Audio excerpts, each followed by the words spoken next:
Hello everyone, मैं हूं किरण शाहपुरी और ये है आप लोगों के लिए कमिंग वीक का साप्ताहिक राशिफल। ये 4 अक्टूबर से लेकर 10 अक्टूबर तक की आपकी टैरो रीडिंग्स हैं, टैरो प्रेडिक्शंस हैं। और सबसे पहले अगर अभी तक आपने इस चैनल को नहीं सब्सक्राइब किया तो प्लीज़ लाइक, शेयर और सब्सक्राइब करें। इसके साथ साथ अगर आप डेली टैरो रीडिंग में इंटरेस्टेड हैं तो आप मेरा इंस्टा पेज भी विज़िट कर सकते हैं, जिसका लिंक आपको नीचे डिस्क्रिप्शन बॉक्स में मिल जाएगा। और दूसरी बात, इस रीडिंग को आप किसी भी साइन के हिसाब से देख सकते हैं। Sun sign, moon sign, ascendant या फिर नाम के हिसाब से भी राशियां होती हैं, उसके अकॉर्डिंग भी आप इस रीडिंग को देख सकते हैं। और अगर आप मुझसे पूछेंगे तो मैं आपको यही कहूँगी कि जिस साइन को आप अभी तक फॉलो करते आ रहे हैं या फिर जिस साइन के हिसाब से आप अभी तक अपनी रीडिंग्स को देखते आ रहे हैं, सुनते आ रहे हैं, आप उसी साइन को फॉलो करें। तो चलिए जी शुरू करते हैं कमिंग वीक का साप्ताहिक राशिफल। तो चलिए लियोज़, आप लोगों के लिए देखें कि कमिंग वीक क्या लेकर आ रहा है, क्या एनर्जीज़ हैं। तो आप लोगों के लिए प्रोफेशनल फ्रंट के लिए कार्ड्स हैं 6 of wands and rest and rejuvenate. और 6 ऑफ वॉन्ड्स का कार्ड टैरो में कहीं एंथुसियाज्म की बात करता है, एक्साइटमेंट की बात करता है, आगे बढ़ने की बात करता है, कहीं सक्सेस विक्ट्री की बात करता है, अचीवमेंट्स की बात करता है। और कुछ ऐसा ही आप लोगों के लिए भी इन जनरल या फिर स्पेसिफिकली आपके प्रोफेशनल फ्रंट के लिए रहता हुआ दिख रहा है, जहाँ पे अगेन मैं कहूँगी कि किसी चीज़ को लेकर एक एंथुसियाज्म, एक एक्साइटमेंट रह रही है, जहाँ पे पीछे अगर किसी भी चीज़ के लिए आपने बहुत एफर्ट किया, बहुत मेहनत करी या फिर किसी चीज़ का आप वेट कर रहे थे, उसी से ही रिलेटेड या फिर इन जनरल भी एक विक्ट्री, एक सक्सेस आपको मिलती हुई दिख रही है। और कहीं जो भी लोग आपके आसपास हैं उनकी तरफ से भी एक एप्रिसिएशन, एक रिकग्निशन आपको मिलता हुआ दिख रहा है। और देखिए यहाँ पे 6 ऑफ वॉन्ड्स के नीचे रेस्ट एंड रिजुविनेट का कार्ड कहता है कि इस विक्ट्री, इस सक्सेस की वजह से एक सुकून, एक पीस ऑफ माइंड भी आप महसूस करते हुए दिख रहे हैं। हो सकता है आप बहुत पीछे परेशान हो रहे थे, बहुत ज़्यादा अगेन आपके माइंड में एक उथल पुथल चल रही थी और कहीं आप रेस्ट नहीं कर पा रहे थे। और इस वीक आपको ऐसे लग सकता है कि भाई बहुत आपने मेहनत करी है और आप थोड़ा सा आराम करना चाह रहे हैं। तो देखिए लियोस, टाइम टू टाइम आराम करना, रेस्ट करना बहुत इम्पॉर्टेंट होता है। लेकिन कहीं 6 ऑफ वॉन्ड्स का कार्ड कहता है कि अभी आप आधे रास्ते आए हैं, आपने अपने गोल, अपने मकसद को पूरी तरीके से हासिल नहीं किया है। तो देखिए आप आराम करें, लेकिन आप इतना ज़्यादा रिलैक्स ना करें कि कहीं आप अपने मकसद, अपने गोल के लिए अपना एंथुसियाज्म खो दें या फिर आप बहुत ज़्यादा ही रिलैक्स हो जाएं।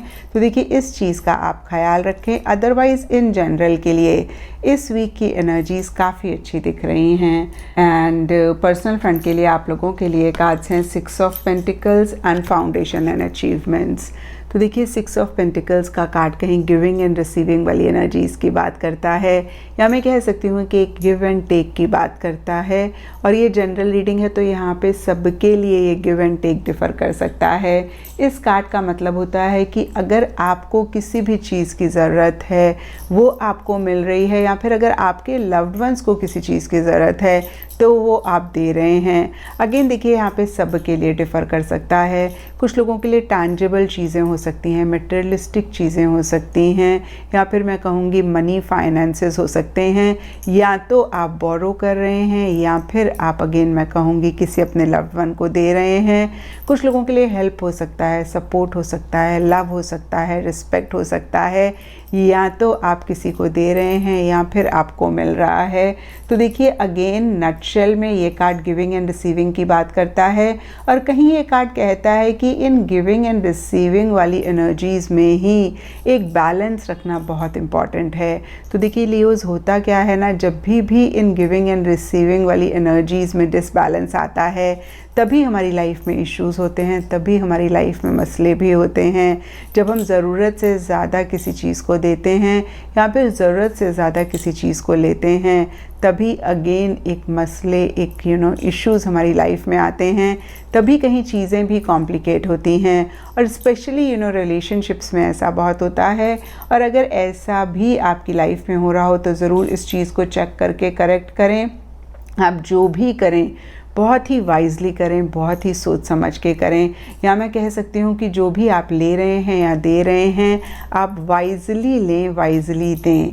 और नीचे देखिए फाउंडेशंस एंड अचीवमेंट का कार्ड कहता है कि कहीं एक हैप्पीनेस, एक जॉय भी रह सकती है। एक कॉन्क्रीट फाउंडेशन ले करने के बारे में आप सोच रहे हैं, या फिर एक स्टेबिलिटी, एक सिक्योरिटी भी इस वीक आप महसूस करते हुए दिख रहे हैं। तो देखिए ओवरऑल ही इस वीक की एनर्जीज़, चाहे वो प्रोफेशनल फ्रंट हो, चाहे वो पर्सनल फ्रंट हो, काफ़ी अच्छी रहती हुई दिख रही हैं। और देखिए फाउंडेशन एंड अचीवमेंट्स का कार्ड कहीं अगेन एक टुगेदरनेस की बात करता है, कहीं अगेन एक सेलिब्रेशन की बात करता है, कहीं अपने लव्ड वंस के साथ कनेक्ट करने की बात करता है। और फिर से मैं कहूँगी कि एक स्टेबिलिटी, एक सिक्योरिटी की बात करता है। और कुछ ऐसा ही आपके पर्सनल फ्रंट में भी रहता हुआ दिख रहा है। एंड गाइडेंस से आप लोगों के लिए कार्ड है वाटर गार्जियन, और ये कार्ड कहता है कनेक्ट विद योर इमोशंस। तो एट टाइम्स क्या होता है ना लियोस, कि हम बहुत टेक्निकल होके, बहुत मैकेनिकल होके चीज़ों को करते हैं। हम क्या महसूस कर रहे हैं, हम क्या फील कर रहे हैं, उसको हम रियलाइज़ नहीं करते हैं। कहीं हम चीज़ों को इग्नोर करते हैं, अवॉइड करते हैं, या मैं कह सकती हूँ कि अपनी ही फीलिंग्स को अवॉइड करते हैं। बहुत मैकेनिकल हो जाते हैं, बहुत टेक्निकल हो जाते हैं। हमारे जो भी सर्कमस्टांसेस हैं या लोग हैं, उनकी वजह से कहीं ऐसी एनर्जीज़ में हम रहते हैं। और कभी कभी हमें लगता है कि अगर हम अपनी इमोशंस के साथ कनेक्ट करेंगे तो हम हर्ट होंगे, और हम डिनाइल मोड में रहते हैं। तो देखिए ऐसा करके टेम्पररी तो हम चीज़ों को अवॉइड कर पाते हैं, लेकिन लॉन्ग टर्म में इसी की वजह से मसले और इश्यूज़ भी हमारी लाइफ में रहते हैं। तो देखिए अगर ऐसा आप भी कर रहे हैं तो ज़रूर इस चीज़ को चेक करके करेक्ट करें, और क्या आप महसूस कर रहे हैं उसको ज़रूर आप इस वीक एक्नॉलेज करें। भले ही वो अच्छा एहसास हो, भले ही वो बुरा एहसास हो, क्योंकि देखिए ये जो फीलिंग्स होती हैं, इमोशंस होती हैं, यही हमें ह्यूमन भी बनाती हैं। एंड एस्ट्रोलॉजी से आप लोगों के लिए कैप्रिकॉर्न साइन का कार्ड है, और इसके हिसाब से नेवी ब्लू, इंडिगो कलर्स आप लोगों के लिए इस वीक लकी रह सकते हैं। एंड सिग्निफिकेंट डे आप लोगों के लिए होगा सैटरडे। तो ये था लियोज़ आप लोगों के लिए कमिंग वीक का साप्ताहिक राशिफल। और नीचे मुझे कमेंट सेक्शन पे ज़रूर बताएं कि ये कितना आपके साथ रेजोनेट किया, कितना आप कनेक्ट कर पाए।